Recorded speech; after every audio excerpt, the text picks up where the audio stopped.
Coba lihat ini. Buah. Oh, dimakan oleh hewan. Dan juga manusia.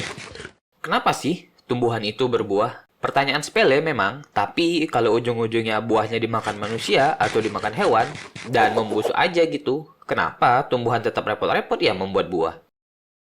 Buah, dalam istilah botani adalah ovarium matang dari tanaman berbunga yang mengandung biji.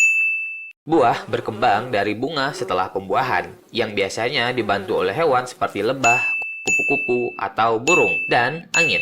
Buah memainkan peran penting dalam penyebaran biji, memastikan perkembangbiakan spesies tanaman. Buah itu enak atau menarik memang didesain seperti itu untuk membuat hewan atau manusia membawa bijinya ke tempat lain.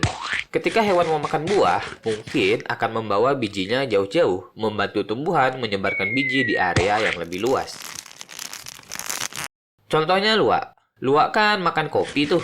Terus nya menyisakan biji kopi utuh yang telah diproses di pencernaan luwak itu sendiri. Agak jorok sih, tapi enak.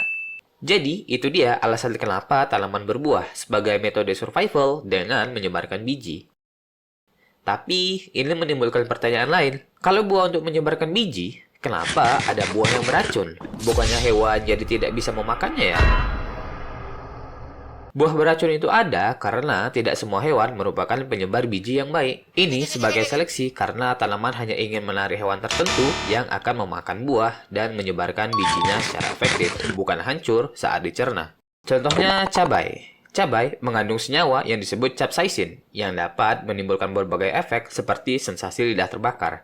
Ini membuat hewan-hewan seperti mamalia menghindar untuk memakan cabai, kecuali burung. Burung tidak merasakan panas saat memakan cabai, karena mereka tidak memiliki reseptor nyeri spesifik yang dipicu oleh capsaicin seperti pada mamalia. Ketika burung memakan cabai dan terbang entah kemana, saat dia mungkin biji yang tidak hancur itu akan menjadi tanaman cabai baru. Beberapa buah itu beracun atau sangat pahit saat belum matang. Ini untuk mencegah hewan memakannya terlalu dini sebelum bijinya siap. Setelah matang, racunnya dapat berkurang atau hilang sama sekali, sehingga buahnya aman untuk dimakan. Contohnya seperti buah kesemek dan sirsa. Terus, bagaimana dengan buah tanpa biji?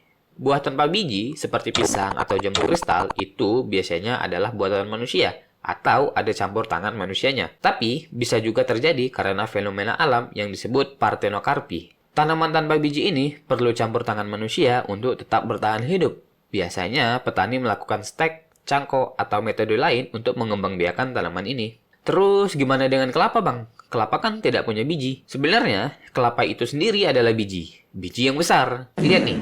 Kayak biji kan? Karena kelapa itu coconut. Get it? Tidak semua tumbuhan yang memiliki biji menggunakan buah untuk penyebarannya. Contohnya seperti bunga dandelion dan pohon maple yang memanfaatkan angin dalam penyebaran bijinya, sehingga tidak memerlukan buah. Segitu dulu, jika ada kritik dan saran, silahkan komentar di bawah ya. Farewell.